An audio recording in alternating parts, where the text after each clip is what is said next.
Hey gang, this is Ryan Cozy at the chapel. I hope and pray that you're doing well. I'm actually getting ready to go on vacation tomorrow, but I wanted to be faithful to try to give an update as to like the experience of circle groups as a whole and things that we can be learning, whether it's through the scriptures or through the experiences of being in community with one another.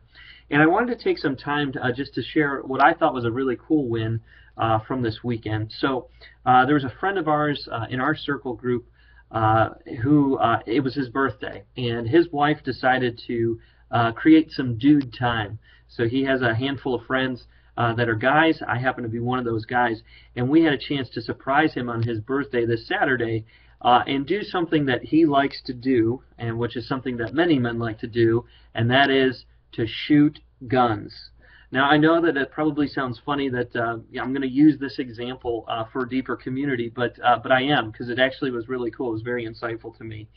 I wanted to talk about some of the things that I took away from my time hanging out with my friend Josh and a couple of our other friends from our circle group, and just really pick apart the things that I saw in this time. Number one, I just want to go to the scriptures first. You know, in 1 John 4:11 it says, "Dear friends, since God so loved us, we also ought to love one another." And a second verse that I think about is in John 13, verses 34 and 35. I use this for Christ-like relationships all the time. And it's where Jesus is telling his disciples, "Therefore I give you a new command. The world will know you by your love for one another." That's paraphrasing what the scripture says. But the world's going to know you by your love for one another. And there were a couple of things that happened this weekend. Number one, I found ourselves doing something that one of our friends liked. And it was very life-giving to all of us. And so during that process, we were a part of a fun activity. As a guy, shooting guns is fun. I really enjoyed it. We went to a gun range in Depew, and we just had a blast. Pun intended, we had a blast. And it was a really good time. We picked a number of different guns that we either had personally brought or we had rented. And it was just a good time to shoot at targets. It really was. It was really cool. But there was something deeper that was going on there. Number one, another thing that was happening at a deeper level was we went out for a meal afterward. We just enjoyed the fellowship of a meal. We got to just catch up on life. What's going on? How are you doing? Is there anything that we need to be aware of? Anything we can pray for one another for? And in addition to that, we took some time to very intentionally pray at the meal. Prayed for just his birthday, number one, but also that God would just use us to be the hands and feet of the gospel in the community. And so it was really cool. As we were there, there were two things that I was thinking about during that time. Number one, I was thinking about our gospel presence with the men that were at the gun range. How did we treat those people? Were we thankful? Were we appreciative for the service that they gave us? And could that potentially be one of those things that just drip feeds the presence of the gospel into the lives of people that are not convinced of who Christ is? And the second thing that I thought about, and I continue to think about this today, is the woman who served us at the restaurant afterward.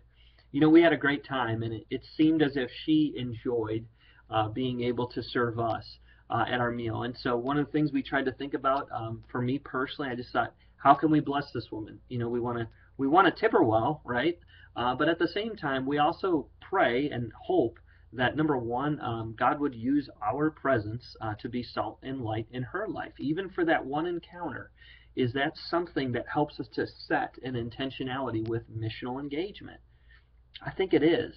I think it is. And I think that that's the sort of rhythm that we're trying to create in the lives of people that call the chapel home. We want a DNA to come alive in our people.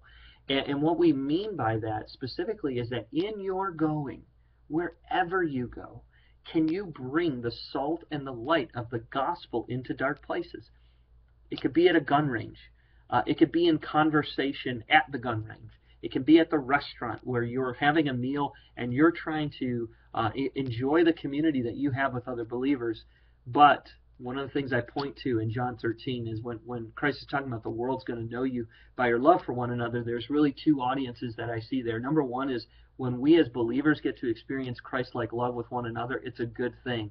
But the other thing is that there will be outsiders that see that love, that they'll observe that love, and they'll ask us something. And that question may ultimately be, what's different about you? And it's my hope that in these little events, in our daily going, that God's going to use those things to glorify himself in this region, and that we will continue to be a small part of joining God on his mission to give every man, every woman, and every child repeated opportunities to hear, see, and respond to the gospel message of Jesus Christ. And it's in those little things. It's showing up at a friend's birthday party.